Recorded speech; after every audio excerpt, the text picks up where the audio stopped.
Ayyappadas sir. നീ ഏതെങ്കിലും political റെക്കമെൻഡേഷന് പുറത്താണോ കോഴ്സിൽ കയറിയത്? അതെ സർ. ആ അത് ശരി. അങ്ങനെയാണെങ്കിൽ അതിന് പ്രതിവാദം ചെയ്യാനുള്ള സമയമായി നിനക്ക്. ഇതാ നാളെ ക്യാമ്പിൽ നിന്ന് റിലീവ് ചെയ്യാം. നാളെ കഴിഞ്ഞ് SP ഓഫീസിൽ ഹാജരാവണം. Okay sir.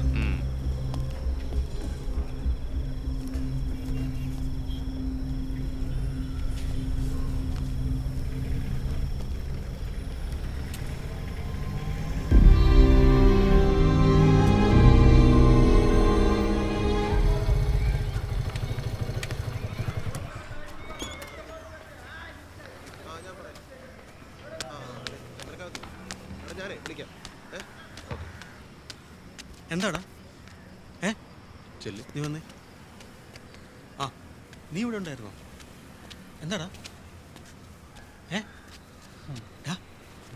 എന്താ? ഇവൻ ആലപ്പുഴ SP ഓഫീസിൽ നിന്ന് വരുന്ന വഴിയാ. ഒരു ഉഗ്രം പണി കിട്ടിയിട്ടുണ്ട്. എടാ എന്നെ ആ ക്യാമ്പിൽ നിന്ന് മാറ്റാൻ പോവാ. പകരൊരു സ്പെഷ്യൽ ഡ്യൂട്ടിയിലേക്ക് പോസ്റ്റ് ചെയ്യുക. അതും SP അണ്ടറിൽ. എന്ത് ഡ്യൂട്ടി? Government duty. അല്ല അതിനിപ്പോൾ എന്താ പ്രശ്നം? എടാ ഡ്യൂട്ടി പ്രശ്നമല്ല, അത് ആർക്കാന്നുള്ളതാണ് പ്രശ്നം. തെളിച്ചു പറയടാ. എടാ ഡ്യൂട്ടി ഫോഴ്സിലല്ല, വെളിയില. ഒരു പൊളിറ്റിക്കൽ ലീഡറിനാ പോലും സ്പെഷ്യൽ പ്രൊട്ടക്ഷൻ കൊടുക്കേണ്ടത്. അതിവനെ കൊണ്ട് താങ്ങത്തില്ലടാ. നീ ആളാരാന്ന് പറ. പന്ന്യന്നൂർ മൂന്തൻ.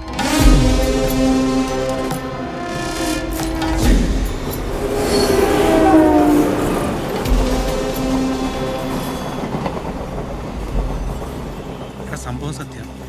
പുതിയ ഇൻ്റലിജൻസ് റിപ്പോർട്ട് പ്രകാരം സഖാവിൻ്റെ ജീവന് ഭീഷണി ഉണ്ടെന്നും സുരക്ഷ ഉറപ്പാക്കണമെന്നൊക്കെയാണ് ന്യൂസിൽ കണ്ടത്.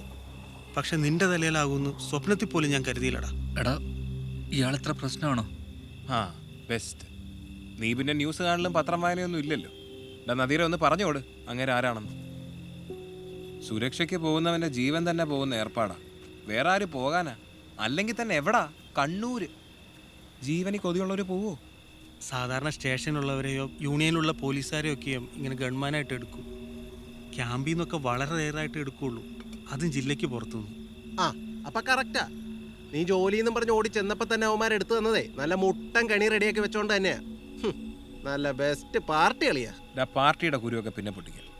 അളിയ നിനക്ക് ഇവനെ രക്ഷപ്പെടുത്താൻ പറ്റുമോ? എടാ തൊട്ടപ്പുറത്ത് പുന്നപ്ര സ്മാരകമില്ലേ, അതാരുടെയാന്നോ എന്തിനാന്നോ പോലും അറിയാത്തവനാണ് ഇവൻ. ഇവനെ പോലെ ഒരുത്തനെ പിടിച്ച് ഇത്രയും വലിയൊരു പാർട്ടിക്കാരൻ്റെ ഗൺമാനാക്കാന്ന് പറഞ്ഞ, അതും കണ്ണൂര് പോലൊരു സ്ഥലത്ത്. നിന്നെ കൊണ്ട് പറ്റൂലളിയ. നീ തന്നെ ആ നെറ്റ് എടുത്ത് നോക്ക്, അയാൾ ആരാണ്. ഒരു കാലത്ത് കണ്ണൂര് അയാളായിരുന്നു ഇവന്റെ പാർട്ടിയുടെ അവസാന വാക്ക്. കൊല്ലാനും കൊല്ലിക്കാനും ഒരു മടിയില്ലാത്ത ആളാ. ഒടുവി പാർട്ടിക്ക് മുകളിൽ വരുന്ന നായപ്പം പാർട്ടി തന്നെ ഒതുക്കി. കണ്ണൂർ ഇയാൾ ജില്ലാ സെക്രട്ടറി ആയിരുന്ന കാലത്തെ അവിടെ ഇയാൾ ചെയ്തു കൂട്ടിയ കാര്യങ്ങൾ കേട്ടാൽ തന്നെ പേടിച്ച് മരിക്കും. എത്ര തവണ സംഖ്യകൾ നോക്കിയാണെന്നറിയോ ഇയാളെ കൊല്ലാൻ. ഒരിക്കൽ സ്വന്തം ഭാര്യയുടെ മുന്നിലിട്ട് വെട്ടിക്കൂട്ടിയതാണ്, എന്നിട്ടും തിരിച്ചു വന്നു. എൻ്റെ ചന്ദ്ര, പുള്ളിയെക്കുറിച്ച് ഈ പറയുന്ന കുറ്റമെല്ലാം വെറും കഥകളാണ്. അതുമാത്രമല്ല പുള്ളി ഇപ്പോൾ ഒതുങ്ങി നിൽക്കുക. സംസ്ഥാന കമ്മിറ്റിയിലൊക്കെ ഉണ്ടെന്നേ ഉള്ളൂ. പിന്നെ ഇവൻ പറയുന്ന പോലെ കണ്ണൂർ ഇപ്പോൾ പഴയ പ്രശ്നങ്ങളൊന്നുമില്ല. അതുകൊണ്ടായിരിക്കും പാർട്ടി നിന്നെ അയച്ചത്. നീ ടെൻഷൻ അടിക്കാതിരിക്കുക, എല്ലാം ശരിയാവും. നീ പിന്നെ ന്യായീകരിക്കത്തല്ലേ ഉള്ളൂ. ഞാൻ പറയാനുള്ളത് പറഞ്ഞു.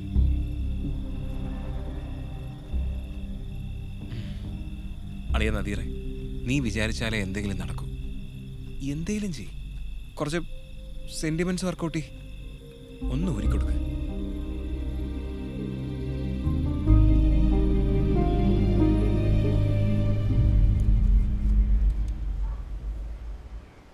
അമ്മയും പെങ്ങളും മാത്രമേ ഇപ്പൊ വീട്ടിലുള്ളൂ?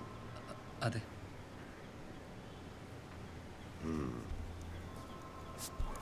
അവരെ ഒറ്റയ്ക്കാക്കുന്നത് ബുദ്ധിമുട്ടാണ്, പ്രശ്നമാണ്.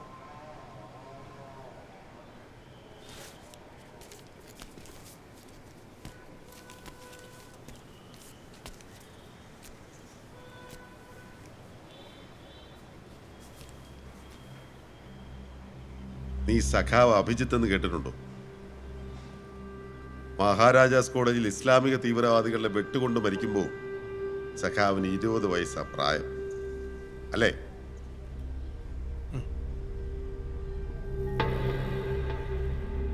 അങ്ങനെ എത്രയോ ചെറുപ്പക്കാർ തിരിച്ചൊന്നും പ്രതീക്ഷിക്കാതെ ഈ പ്രസ്ഥാനത്തിന് വേണ്ടി ജീവൻ കളയുന്നു. അപ്പോഴാണ് പാർട്ടിയെ കൊണ്ട് ജീവിതത്തിൽ ഗുണമുണ്ടാക്കിയ നിന്നെ പോലുള്ളവർ ഒഴിവ് പറഞ്ഞ് കളിക്കുന്നത്. അത് മോശമല്ലേ അയ്യപ്പദാസേ? ഈ കത്ത് പാനൂരെത്തിയാൽ സഖാവ് കുഞ്ഞനന്ദൻ മാഷിനെ ഏൽപ്പിക്കണം. തലശ്ശേരി സ്റ്റേഷനിൽ നിന്നെ കൂട്ടാൻ ആള് വരും. പിന്നെ നിന്റെ എല്ലാ കാര്യങ്ങളും അവര് നോക്കിക്കോളും. എന്ന് വെച്ചാൽ പോകണമെന്ന് പാർട്ടി പറഞ്ഞാൽ അതിനൊരർത്ഥമേ ഉള്ളൂ, പോവുക. ഈ ഒരു കാര്യത്തിന് സഖാവ് ഇവനെയും കൊണ്ട് ഇതുവരെ വരരുതായിരുന്നു. കൊടി പിടിക്കാൻ പറഞ്ഞാൽ പിടിക്കുക, ഓടാൻ പറഞ്ഞാൽ ഓടുക, ചാവാൻ പറഞ്ഞാൽ ചാവുക. അനുസരണാശീലം, അച്ചടക്കം ഒരു പാർട്ടി പ്രവർത്തനം അത്യാവശ്യം വേണ്ട ഒന്നാണ്. ഇല്ലേല അനുസരിപ്പിക്കേണ്ടി വരും. അത് വേണ്ടല്ലോ.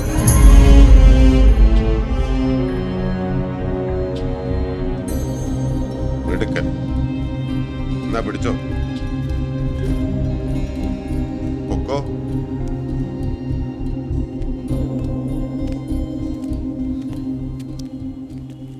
അളിയ ദാസേ, നിനക്കെന്നോടൊന്നും തോന്നരുത്. ഇതെൻ്റെ കയ്യിൽ നിൽക്കുന്ന കാര്യമല്ല, നിനക്കറിയാലോ. നീ വിട്ടോ, എനിക്ക് കുറച്ച് പരിപാടിയുണ്ട്. നിന്നെ ഞാൻ വിളിച്ചോളാം കേട്ടോ.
നിങ്ങളത്തെ പന്തം കണ്ട പെരിച്ചാനെ പോലെ നോക്കിട്ട് കേറുന്ന്.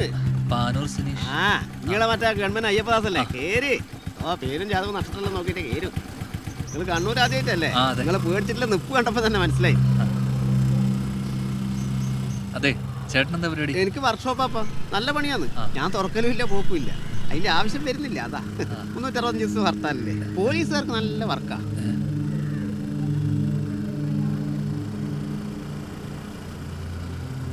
പേടിയുണ്ടെങ്കിൽ ചെറുതായിട്ട്. നിങ്ങളൊന്നുകൊണ്ട് പേടിക്കണ്ട കേട്ടോ, നല്ല സ്ഥലം ഇത്. പിന്നെ ഇടക്കിടക്ക് രണ്ടാളെ കൊല്ലൂ, അങ്ങനെ നിസ്സാര പ്രശ്നങ്ങളേ ഉള്ളൂ. അതിന് നിങ്ങൾക്ക് പേടിയൊന്നുമില്ലല്ലോ. നല്ല സ്ഥല, ജീവിക്കാൻ നല്ല സുഖ. പറഞ്ഞു തീർക്കില്ല, കോലിക്കളി തുടങ്ങിയല്ലോ. നിക്ക് നിക്ക്, കാര്യമായിട്ട് എന്താ പ്രശ്നം ഉണ്ടല്ലോ.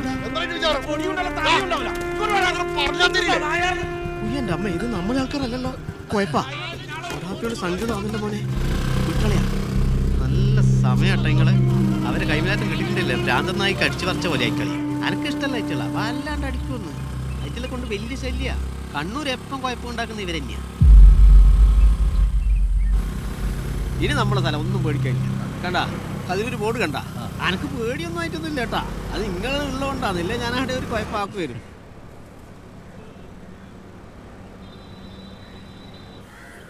നിങ്ങൾ തടി കുറച്ച് കുറക്കണം കേട്ടാ. കംപ്ലീറ്റ് വണ്ടി എടുത്തോട്ടെ വന്നു. അല്ല വേണ്ട, 2 ദിവസം കൊണ്ട് മെലിഞ്ഞു.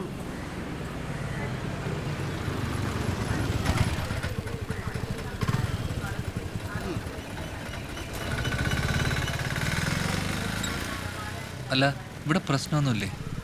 ഇവിടെ പ്രശ്ന നമ്മളെ പാർട്ടി ഗ്രാമത്തിലാ. നിങ്ങളെന്നാ പറയുന്നത്? ഈടെ പ്രശ്നം ഉണ്ടാക്കണ്ടെങ്കിൽ നമ്മൾ വിചാരിക്കണം. ഇതാണ് പാർട്ടി നാട്, ഇതാണ് പാർട്ടി ഓഫീസ്. പന്നിയന്നൂർ മുകുതൻ എന്ന സീമുഖക്കുട്ടിയുടെ നാട്.